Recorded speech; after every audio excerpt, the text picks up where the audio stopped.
This is an I Am Listening original podcast.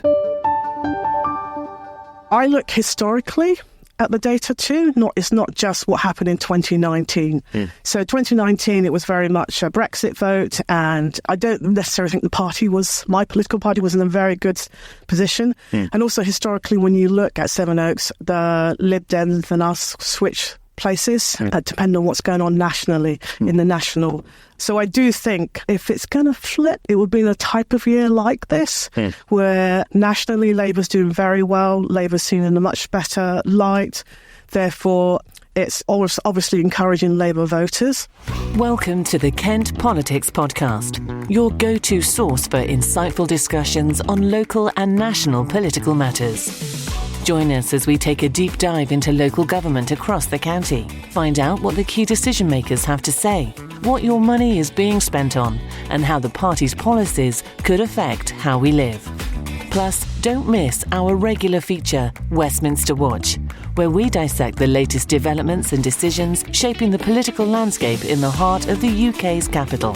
Engage with us as we delve into the issues that matter to you and explore the dynamic world of politics from a Kent perspective. Welcome to the Kent Politics Podcast. In a week there were televised election hustings in Medway. We looked back on how the Greens have run Folkestone Hythe Council for the past year, and KCC needs to find another 80 million quid in savings. I'm Simon Finlay, the local democracy reporter covering Kent County Council, and I'm joined by Robert Boddy, who keeps tabs on Medway Council. Hello. And Daniel Esson, who looks after the borough and district councils. Hello there. And we also have KM Group Political Editor Paul Francis with us today. Hello. And our special guest this week is Denise Scott-McDonald, the Labour candidate for the Sevenoaks seat at the parliamentary elections coming up on July the 4th.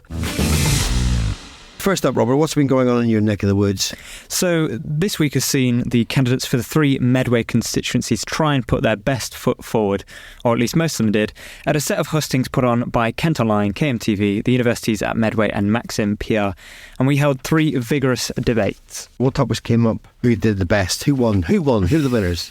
So NHS waiting lists and the lack of NHS dentists came up again and again, as well as the condition of the River Medway and how to hold water companies to account for their pollution. On particularly local issues, the Labour candidates took some flack from opponents over the recent Chatham Docks decision, which we've talked about previously, and the introduction of red routes, with Reform and the Lib Dems saying this was evidence of politicians ignoring the will of the people, while the Greens added that all policy decisions should be more community-led. I wouldn't say there was any real clear winner. Each party got some good points across and received support in the room, but equally they faced a lot of challenges too. You haven't mentioned the Tories. There's a reason for that? So the reason for that is they didn't turn up. All three Tory candidates said they were focusing on meeting with residents directly rather than attending the hustings. The reaction among people in the room was not great, saying it was disgusting that they hadn't come to answer questions. But during the discussion there were some, but not loads of attack lines directed specifically at those Tory candidates, more so at the general Tory party, which might have been part of the reason why they didn't come. Now, this isn't exclusive to Medway, though, nor the Tories. Our hustings for the Canterbury constituency was lacking Rosie Duffield, who dropped out, citing constant trolling. You can see all the husting events on Kent Online at kentonline.co.uk/election.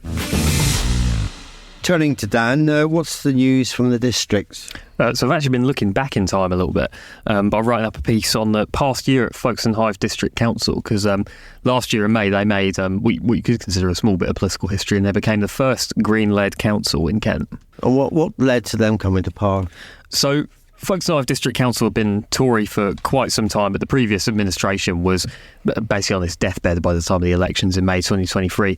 The Tories even had to invite the opposition parties, the Labour, Lib Dem and the Greens, into the cabinet to maintain control of the council, though when a one-time Labour councillor took them up on that offer, he was immediately booted from the Labour Party as per party rules.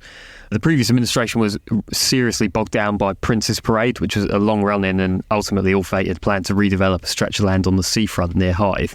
Costs ended up ballooning out of control. There were protests on it, a huge local campaign in opposition to the plans. The Greens already held most of the seats on the council and most of the Hythe seats on Folkestone Hythe District Council. But last year they bolstered their position and got enough to run the district council as a minority coalition with the two Lib Dem councillors in the district.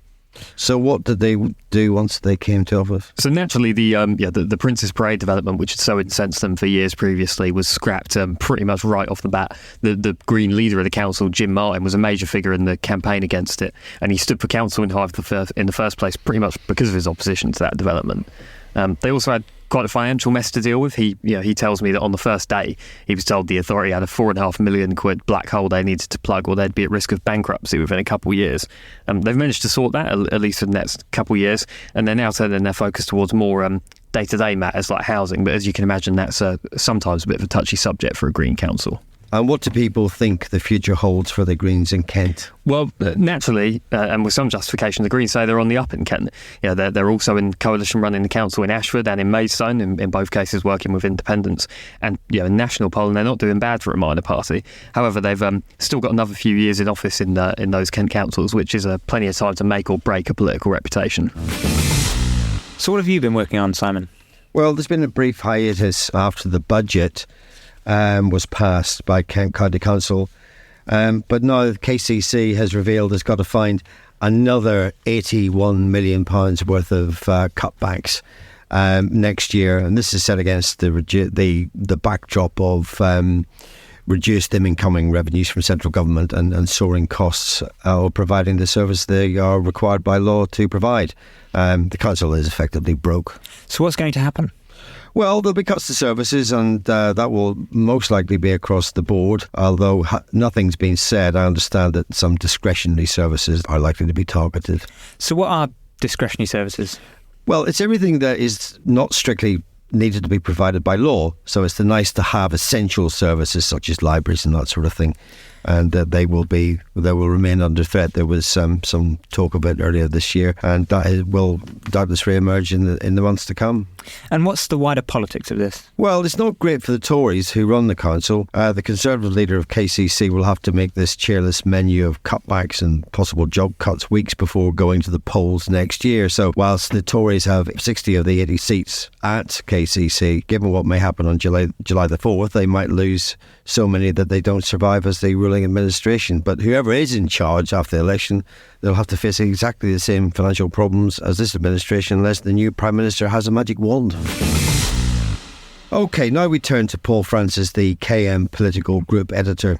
What's caught your attention? Hustings, I believe. Yes, hustings are a traditional part of election campaigns when we get the opportunity, or the public gets the opportunity to ask candidates who want to be in office what they would do in the job and what their policy pledges are. These hustings meetings are not always favoured by some candidates, and we've seen this week some hustings meetings taking place without key figures, and there was one in Medway where none of the three incumbent Conservative MPs deigned to attend, and one in Canterbury where the Labour MP Rosie Duffield also elected not to accept an invitation to. Okay. But she said that she was doing it off the back of sort of her fears for her safety.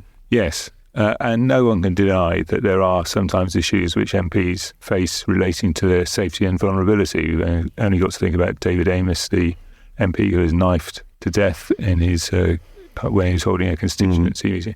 So there are genuine bona fide concerns around this issue, but sometimes I'm getting the impression that they're being used as a way of not participating in the hustings itself because they fear getting turned over by their fellow panellists and the public.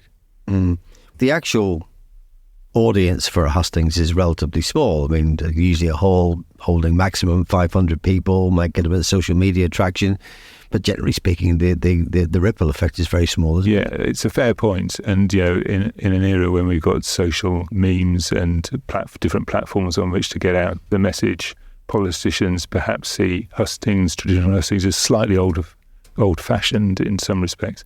I happen to think they can be quite invigorating, energising events, and a very rare occasion on which voters can take their would-be elected representatives to task over particular issues. Okay. Nigel Farage has not been out of the news as per usual, but Reform UK's momentum seems to be gathering some pace. I mean, they're about 5-6 points up on where they were about a month ago. Yeah. And suddenly even the polls are beginning to reflect this. They were ahead, neck and neck, maybe a few points behind.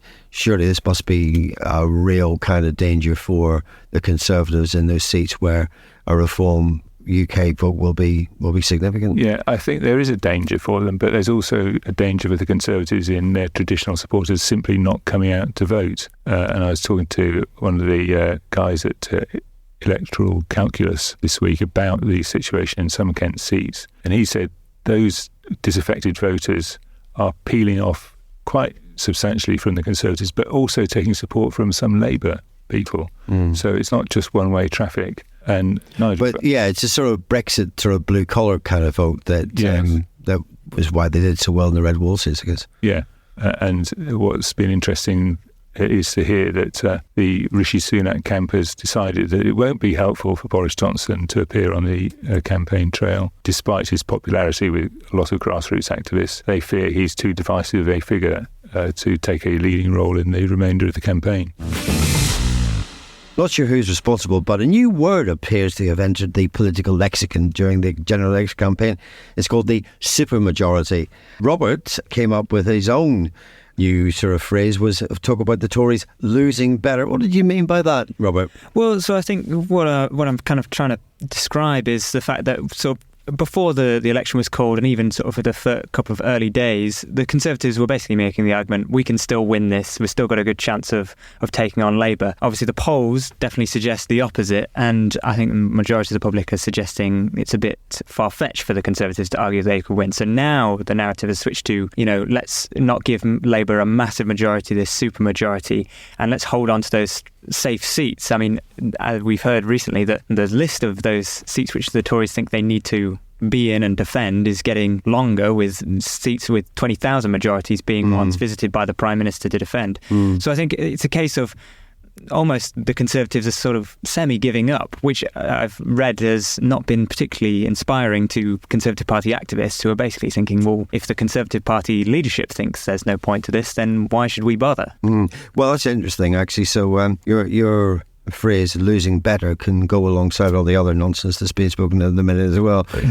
Punching the bruise, optics, baked in, pushing back, turning the page, sandcastles, it's in their DNA. So I think I prefer losing better, to be honest with you, but there you go. Okay, so if we're going to get a Starmer government, and it looks like we're going to get a Starmer government, there's going to be quite a big majority as well, what happens immediately after the election, Paul? I mean, give us some sense of what you think it's going to be like. A huge party, first of all. Well, the first thing is to note that government hasn't stopped completely while the election campaign has been going on, because the civil servants are keeping things ticking over. And I think those first few days will be characterised by discussions with civil servants about the programme that Labour wants to pursue, taking advice from their officials about their targets and ambitions, and for Keir Starmer to appoint his cabinet, of course. Yeah, I mean, that's the immediate world was talking about, sort of, what's it going to be like in a few months' time when there's no effective opposition, if there's no effective opposition,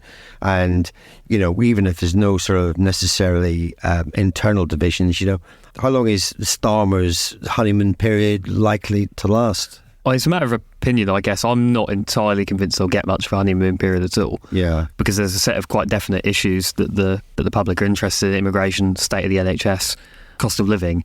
If a Labour Party has a thumping majority, and they within maybe 18 months or so, the people have seen no measurable progress on any of those things, I think they'll delegitimise the party itself in a certain way, because people will look at it and say, well, you've been given all this power to do pretty much whatever you want, and you haven't achieved anything with it.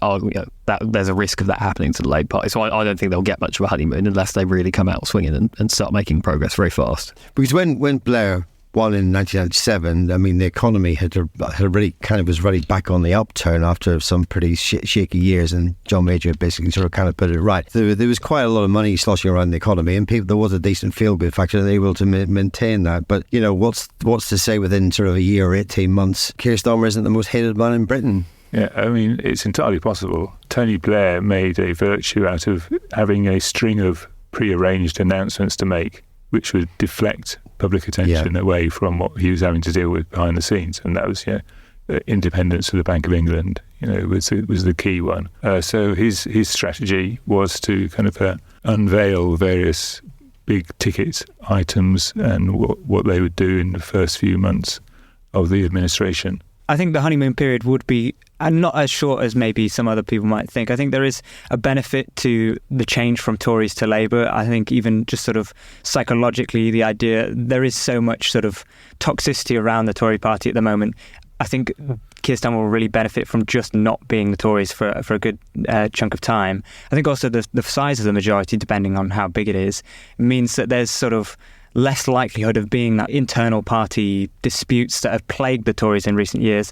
So they can keep things rolling. They can dismiss trouble within the parties. Oh, it's only a small minority, and the rest of us are sort of getting on with delivering whatever they want to deliver. The question then, of course, is does what they deliver actually improve things? And that's... Well, with sort of, you'd have possibly Farage, in Parliament, probably with a small number of Reform UK MPs. There still will be a rump of Conservative MPs, some of whom might be sort of the right. But equally, if you've got a huge phalanx of Labour MPs, there's always the chance that what will emerge on the fringes will be this with the populist right and the populist left. So are there dangers of that perhaps happening? I don't think there'll be much of a populist left challenge to the Labour Party, at least not in a parliamentary form, in large part because Starmer's party has taken significantly more iron-fisted control over the selection process for candidates than most other Labour leaders before. Famously, in 1997, Peter Mandelson and Tony Blair said they spent the weekend immediately after finding out who the hell they'd actually elected, because they had so many candidates that were just paper candidates and they wanted to check if they had unsavoury past.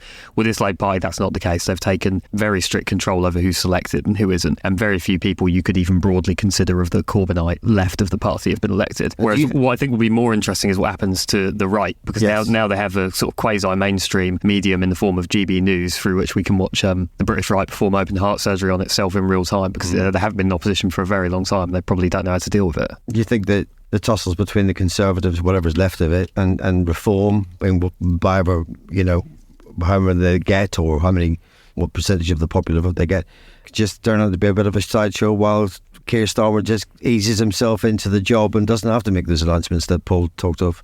Maybe, yeah. I mean, I think one way or another, the British right will absolutely tear itself to pieces over between the sort of what you could loosely call the One Nation faction of it, sort of liberal Tories, and the more hard-edged European influence anti-immigration style right, headed up by Nigel Farage. Either way, it'll be interesting to watch. Yeah, and I think you're perhaps already seeing some evidence of where MPs in Kent stand on this future of the Conservative Party. Ashton MP Damien Green, Sir Roger Gale, the Thanet MP, as things stand, both say they will move heaven and earth to avoid a split in the Tory party. But it's almost writing itself, isn't it, what the future of the Tory party is going to be. So there'll be a fight for the soul of the Conservative Party, if you like, and some Kent MPs may take more of an interest in that than others. And the one I'm thinking who might take more interest in it is Tom Tugendhat, who is probably going to mount a second leadership bid should a vacancy arise. That's quite a small group he leads, though.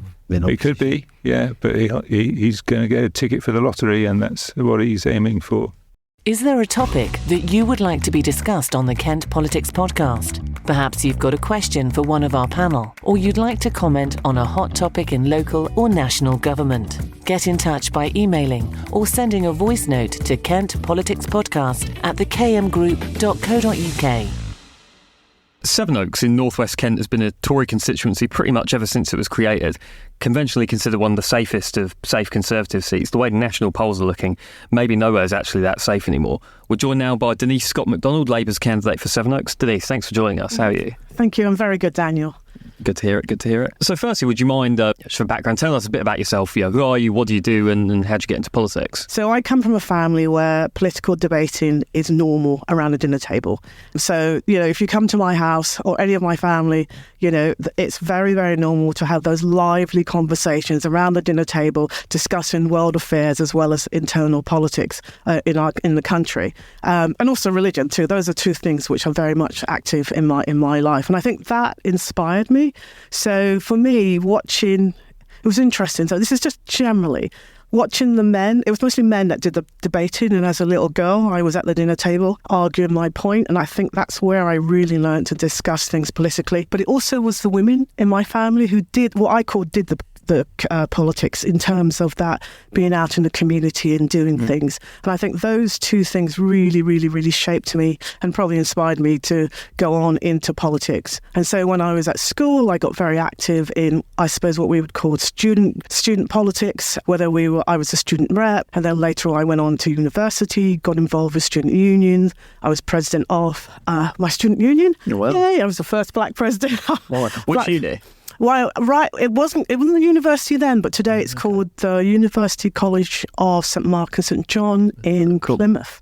Yeah, so it was, and I think for me that really shaped me and showed me what you can do politically. So some of that is the very small things you do to make things happen for people and to change their lives. Some of the things is about challenging and asking those right questions, and some of it is about decision making too. And I saw all those three things actually come to life when I was a student activist. And then later on, I moved to America. Oh, wow. I worked in the .com industry. I also did a master's in journalism at Columbia University in New York, worked as a journalist there, and then came back to England, continued to work as a journalist, and then I later went on to teach in journalism. So I think those foundations of kind of politics, journalism, media I've always been attracted to. And then I ran for local government and I got elected in Greenwich, and then within 1 year of being in local government, I got promoted to the cabinet. So since I got in that 2014, 2015, I was in the cabinet and I was leading on portfolios that include transport, which include climate change, which include business, as well as regeneration. And my last portfolio was health and adult social care. That brings me to something actually I wanted to ask, just kind of get the obvious out of the way. So obviously you're borough councillor in Greenwich in London. What's brought you to stand for a seat in North West Kent, essentially? So I have been looking for a parliament. I'm going to be very honest here. I have been looking for a parliamentary seat for some time, and I have tried to get parliamentary seat. My first one I attempted actually was Tessa Giles' seat when she stepped aside, and I have gone across different parts of the country trying to be a parliamentarian and doing all the things you need to do within the Labour Party system. So I had been asking around about what seats can I go for over the series of different elections.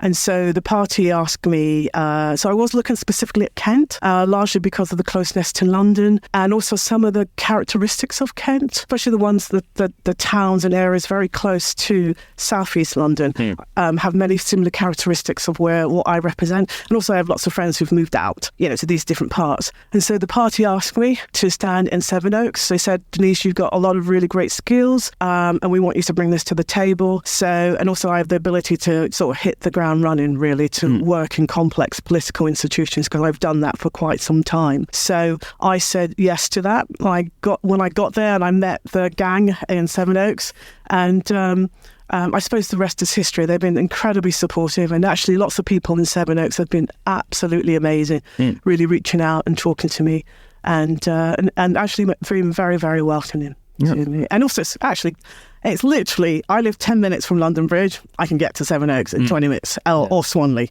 So different parts of the constituency. It's very easy for me to get to. Yeah. So. No, good to hear it. It's a nice place as well. Yes. Previous constituency level predictions that we've been looking at, there's lots of different types of polling. Yeah. But the one a lot of people pay attention to is on electoral calculus. That one back when they first started doing huge polls for this election, at the start originally, because I was watching them quite closely, it said that Sevenoaks, it was something like 80% chance of going Labour at the constituency level. Now it's flipped the other way, and Sevenoaks is expected to be one of only 3 constituencies the Tories in Kent will keep, as well as Weald of Kent, which is a new seat. How do you rate your chances against the incumbent MP, Laura Trott? Ooh, okay. So polling, I mean, to me, the one poll that's more important is the day of the one of election day. And there's a lot of polling out there, especially electoral calculus, which actually has gone up and down with us, because at the beginning it didn't have us anywhere. Then it had us slightly inching them out. And then recently, some of their work they've been doing, they showed us in second position, I think, right now. So, all right. And then there's been other things like Survation and some other polls, YouGov, and a whole bunch of polls. All right. So I look historically at the data too. It's not just what happened in 2019. So 2019, it was very much a Brexit vote, and I don't necessarily think my political party was in a very good position. And also historically, when you look at Sevenoaks, the Lib Dems and us switched places, depending on what's going on nationally in the national. So I do think if it's going to flip, it would be a type of year like this, where nationally Labour's doing very well, Labour's seen in a much better light. Therefore, it's obviously encouraging Labour voters. So I can tell you on the doorstep what I am seeing. So three main groups of voters. The first group are lots of Tory, quite angry. I would describe them as former Tory voters who are telling us they will never vote Tory again. So we meet a lot of them on the doorstep. The second group we're meeting are people who are not Tory voters, but they usually try and vote tactically. So they really want to know whether or not tactically it's better to vote for Labour or tactically it's vote for Lib Dem. And so we make the argument about over long term, and things like electoral calculus are predicting, and also some tactical websites just recently switched. It was saying Lib Dems now. Those sites have switched over the last few days. So it's about having those conversations about that tactical. And then the third group of people are Labour voters or Labour supporters who either didn't vote in 2019, but they feel that Labour's in a much better space now, and they're actively really willing to support Labour right now. So I think it's going to be an interesting time. To be honest, it will be a fight. I'm not going to lie to you and say it's easy to take on a seat that's a very long history of Tory support. But I do think it's something that's worth taking on. Also, demographics for the whole of Kent has been changing a lot, and they call it the down from London effect, which has been going on apparently since 2013, but accelerated after the pandemic where people moved out. So some of the data's not available yet because we did the census a particular time in 2022. But, so there's a lot of things going on there in that space. So I do think we have a chance. I think a lot of Tory voters will stay away, which will help us very much. Reforms also in this space too. Right now, a lot of people are predicting them to take away a lot of Tory votes. Yeah, that was something I wanted to ask actually, because obviously it's something that people talk about a lot, especially since the recent changes with Nigel Farage obviously becoming the face of the Reform campaign, is that Reform now seems to pose quite a credible threat to the supposedly homogenous, Tory centre-right vote. Do you think maybe that kind of thing, the fact that the Reform Party will draw away many disaffected right-of-centre voters from the Tories, do you think maybe that might be the difference between candidates like yourselves in previously safe Tory seats getting in or not? Yeah, I mean, I do. I thought in 2019 we saw what Reform Brexit did in some Labour seats, and I think in some ways, and I'd be careful here because I don't want to say it's complete opposite. That's what's going on, but in this space, in seats like in the south, I do think they have a stronger pull, and and can play a key part in areas like this. Yes, I totally agree with that assessment. And so, obviously, plenty of campaigning to be done, lots of doors to be knocked on. Sevenoaks doesn't have any Labour representation on district council, last I knew. Yeah. It's the Lib Dems are the main opposition. So I imagine for a lot of voters, you knocking on their door might be the first time they see a Labour canvasser in quite a while. What kind of issues are people bringing up to you on the doorstep when you come and say, I'm looking to be your vote to be the next Labour MP for this area? Okay, we do get some people who are really excited because there was no representation. They're actually excited about finally we've got leaflets, we've got people knocking on doors and people sharing that message and sharing about what Labour wants to do. So we are meeting some people like that. Cost of living, that hasn't gone away. No matter what we think, it hasn't gone away. Somewhere like Sevenoaks, I imagine. Yes, so people are talking about their mortgage payments. Some people are talking about the cost of childcare. Some people are talking about the food banks, which do exist. Some people don't think they are in Sevenoaks, but they do exist in Sevenoaks. Some people have approached us about child poverty. So in some of the richest areas of Sevenoaks, about 17% of children are in child poverty, but in some of the poorer or challenging areas, it's as much as almost 30%. So those things are coming up on the doorstep. The other thing that's coming up is also the buses and transport. So there's issues to do with the buses and also issues to do with the trains. It's mostly going in and out of London when it comes to the trains, and some of the issues to do with the stations and things like that. And with the buses, some people worry there's been a reduction in services, so especially with the Kent buses. So there is a concern about getting to things like doctor's appointments and getting across town to see their families, or getting across this constituency to see their families, and to do things like shopping. Another thing is the NHS. The NHS is a huge issue on the doorstep. From getting appointments with doctors to seeing specialists to, even just recently, one of our activists was on the doorsteps, and a woman recently was diagnosed with cancer, and she said she doesn't know what she's going to do in terms of getting an appointment. But also it was complicated because she also was worried about transport too, at the same time getting to appointments and things like that. So those are some of those hot ticket items that are coming up on the doorstep. A quick but slightly broad question. What do you expect to happen for the general election for Labour, both nationally and regionally in Kent? Are you confident of the Labour landslide that people increasingly seem to be predicting? I always think, as I said right in the beginning, the thing that's really important is a poll that's taken on election day, and that's what's important.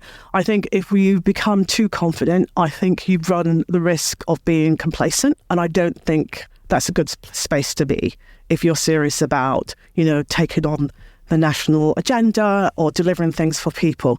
So for me, I'm going to say for that question, I don't want to say no, but I'm just telling you, I think you really need to just keep campaigning, keep talking to people, keep listening and actually hearing what they're saying, and also taking the feedback and keep working until they actually close the polls. So that's my best answer to that. And I think anyone who's sitting there saying, oh, the polls are saying this, we're going to do that. And I've seen it over and over in my relatively long history of election days where people, and I've been on the campaign and like, oh, it's going to shift because this poll said that. No, you keep working until the poll is shut, and then you see what you've got. It is nice to have polls in your favour. I'm not saying that is much more encouraging, and encourages activists and encourages people.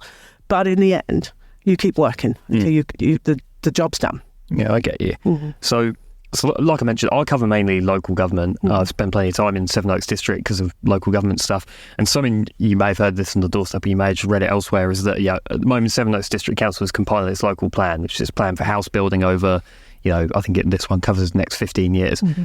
And the big part of this, which generated a lot of attention, is what they're calling Pedham Place, yes, which is a whole new settlement, kind of near Farnborough, near the M25, mm-hmm, meant to be 2,500 homes. Is that something that's come up on the doorstep? And what do you make of the proposal? Because I started paying attention to housing in Sevenoaks quite a while ago, mm-hmm, when I heard council planning officers saying in meetings that there's an acute shortage of housing here, mm-hmm, and that they need to build something like 700 every year. What do you make of the plans to remedy that with a whole new village? Mm-hmm. Okay, so it has come up on the doorsteps in particular parts of the constituency, but so not all over the constituency, but in particular areas, especially areas that is impacted by it. It has come up on the doorstep. I think what needs to happen is, I know it's been approved locally and also in Kent Authority. What, the county council? Yeah, council, has approved it. So you've got something that's already approved. I think what needs to happen right now is engagement. I do think it's really engagement, so that no matter what this project looks like moving forward, there needs to be engagement, and people don't feel that engagement has been really, really fruitful or useful. People are concerned about infrastructure. People are concerned about that pace of growth, and that pace of growth not including their voices or the infrastructure not being in place. If this project actually goes to its full thing. There's a lot of people who are against it too, so it's really important to listen to them. And if it does go ahead, because even though it's approved, doesn't necessarily mean it's going to go ahead, and sometimes it does or whatever. Detailed planning applications have to come forward to actually deliver. And I think in the detail, and also I've been in government for quite some time, sometimes things get approved and then all of a sudden it goes on and on and on, and nothing happens. And other times it moves at pace. And some of this is local council, not necessarily parliamentary, unless people are going to do a judicial review or something like that. And I think in the detail, I think that's where the engagement, not necessarily the consultation. And when I talk about engagement, that's very different from consultation. Consultation, legally, you have to do blah, blah, blah, blah. But there's sometimes you can involve engagement where you have those conversations. So the different partners involved with this have to have those conversations so that they can bring the community with them in some of this. On the same kind of topic, because it's something about the election campaign which interests me, because I deal with it all the time at a local level, is on planning and house building. It's in the Labour manifesto. Yeah. All parties are talking quite a big game on it, but the Labour Party in particular, say they want to speed up the rate of house building in the country. They need, that we need planning reform to, counteract the housing crisis. And that, as with almost every party manifesto, it says on the one hand we want to protect the green belt, but on the other hand some of it will need to be built and some of it will need to be released. Sevenoaks and the district and the constituency are quite similar. The district is over 90% green belt because it's right next to the outer edge of borough of Bromley in London. A lot of it is rolling, beautiful countryside, but some of it isn't. It's exactly the kind of place that under a possible Labour government might end up with significantly more house building as they sort of release small bits of greenbelt. Say you're elected MP, you might have residents coming to your door saying you should be lobbying Prime Minister Starmer to stop planning reform, which will make it easier to build in Sevenoaks. Is that the kind of thing if you were to be the MP, is that the kind of thing you're willing to accept? Places like Sevenoaks getting significantly more houses built as part of a broader national house building and planning reform programme? I'm meeting people on the doorstep who are all saying to me that we need more housing, and we need more housing for our young people, especially and forward, because we've literally priced them out of the market. So I'm happy to take up local issues, where relevant, where appropriate. There are some sites which aren't as attractive, and I think that's what the Labour Party is talking about, the grey sites, which aren't being built on, that we can look at it. But once again, it really comes about engagement. And I think that's the thing. It really is about engaging with the local community to make sure their voices are being heard within this whole process. And I know Labour is also supporting devolution, which is talking about bringing more power to the local area with finance and with a structure and a plan for growth locally. And I think that's really, really important. So I do think there needs to just like a balance in some of that. We have to operate in a sense of, we do need housing, and we also want to protect our green belt. And sometimes there's going to be a clash or a challenge in that. But at the same time, it's about coming together and having those conversations and making sure that the local voice gets heard in the midst of that. And I think that's what's really important. I mean, I've been in government for quite some time, and I've been on both sides of what I would call challenging development and challenging buildings. So when I did cabinet member for Regen, I remember trying to bring through new projects in areas. And one of the things we discovered, for some places you realise, no, this can't take place. But when you realise it does have to take place, then I think extra work has to go on in terms of talking to people and say, okay, if this is going to take place, what do you want it to look like? What do you want us to really think about? If it's done too top down, I don't think you get the buy-in from the community. So I do think it's really important that you actually talk to people, because sometimes they know things locally that you just don't think about. So, and also it's a chance to bargain sometimes, because sometimes money comes with a project. So you can say, okay, the money's come with this project. We need either this play area or we need money going to this local school. But again, it's a balance. And you have to weigh up that balance project by project. I can't make a general statement for every single project or every single time a resident comes to me about a development project. But what I can say is that I would look at it project by project. I would operate in terms of a balance. I would look at what local people are saying. And obviously, I'm not going to contradict the Labour manifesto, unless there are certain elements of it that residents raise directly and say, Denise, this isn't right, then that's my space to say to the cabinet minister or whatever, or whoever's pushing through this project, especially if it's been deemed a national infrastructure or something project, then that's the space where the MP comes in and say, okay, you do need to work, you do need to consider this factor in. I mean, we're talking very hypothetical here, I know that. Yeah, but it's something else that, some Labour people nationally have been talking the language of local consultations are very much skewed towards objectors. I see it all the time. The amount of people who respond to council consultations on housing is very minimal, and that Labour politicians seem to be saying more or less openly, especially with nationally significant infrastructure projects like, for example, prisons or energy stations, that they will face down opposition locally if they need to. Is that the kind of, and as a potential MP for a green leafy area, you might be caught right in the middle of that. I know. When you go to residents and defend the case that sometimes the interests of national government have to supersede the concerns of angry local residents. It depends on project by project. I mean, really, it's very easy to make blanket statements, but I think what's really important, it will be project by project, and it will also involve talking to different people. And obviously with the manifesto in the back of my head, but at the same time considering things locally and how that affects it. So for me, I'm really excited about devolution, because I do think it will bring a lot more power locally. So it's how things like that play out with it. I wanted to ask you about Brexit, because back in 2019, it was the Brexit election, and yet no one's talking about it in this campaign. I know. Why do you think that is? Ooh. And plus, what do you think Brexit ought to be bringing to Kent that it's not? I don't know why it's... I suppose in 2019 it was front and centre of every decision and every debate, and also especially with news. So you guys have been in the news business.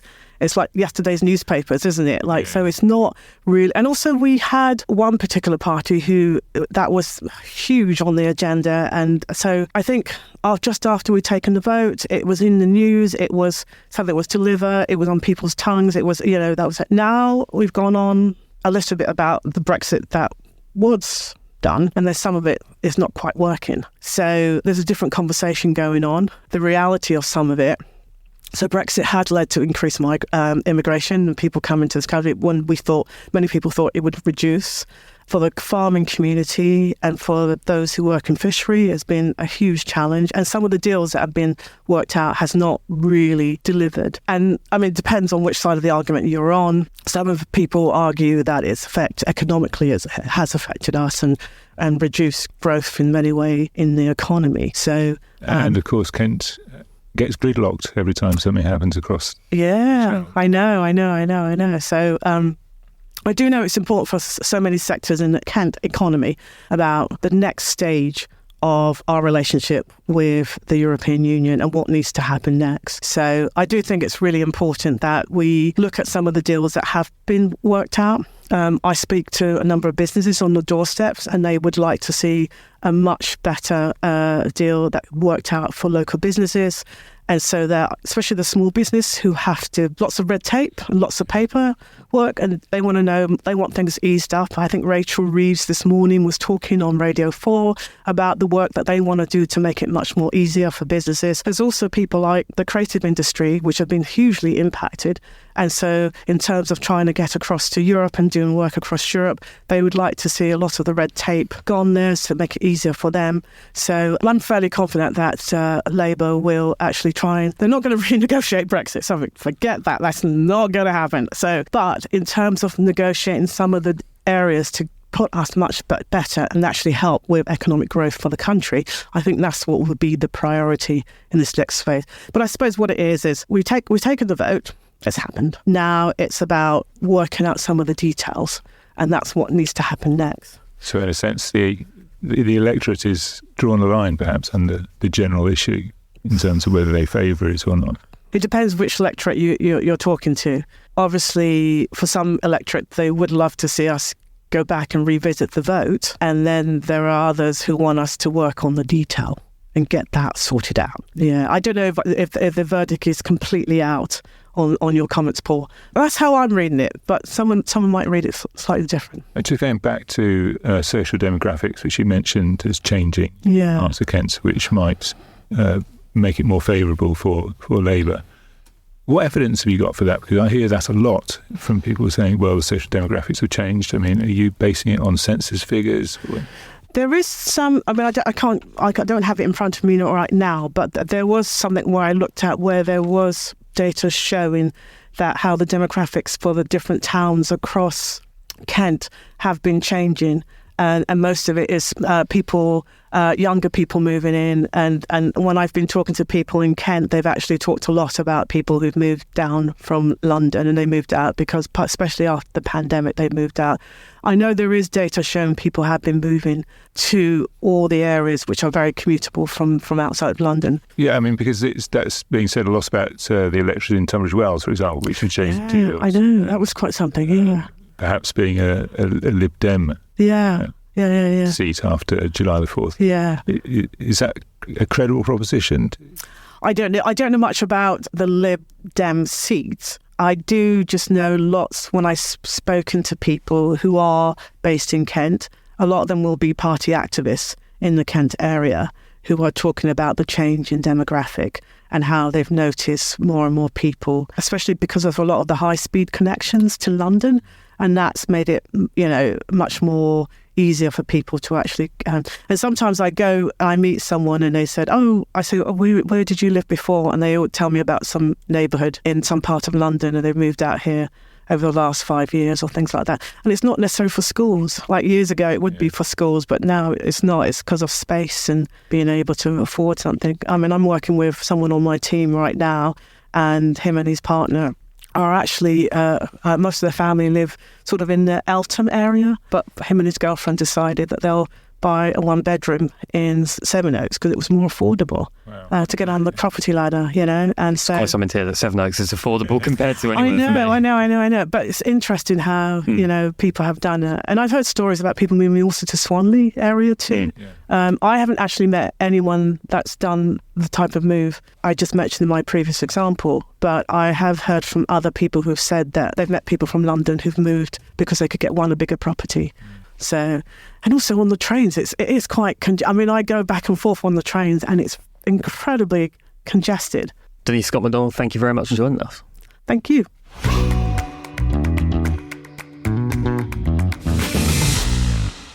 OK, folks, that's your lot for this week. Thanks to Rob, Dan, Paul and to our special guest, Denise Scott-McDonald. We'll have another packed pod next week and I hope you can join us then. For the latest election news, views and analysis, go to kentonline.co.uk/election. And don't forget to tune in to KMTV at 5 p.m. each Friday for their politics show. See you soon. Thanks for listening to the Kent Politics Podcast. Don't forget to check out stories throughout the week on the politics page of Kent Online. And you can watch the Kent Politics Show with Rob Bailey on KMTV every Friday at 5 p.m. or on demand at kmtv.co.uk. This has been an I Am Listening original podcast. For more information, head over to our website, im-listening.co.uk.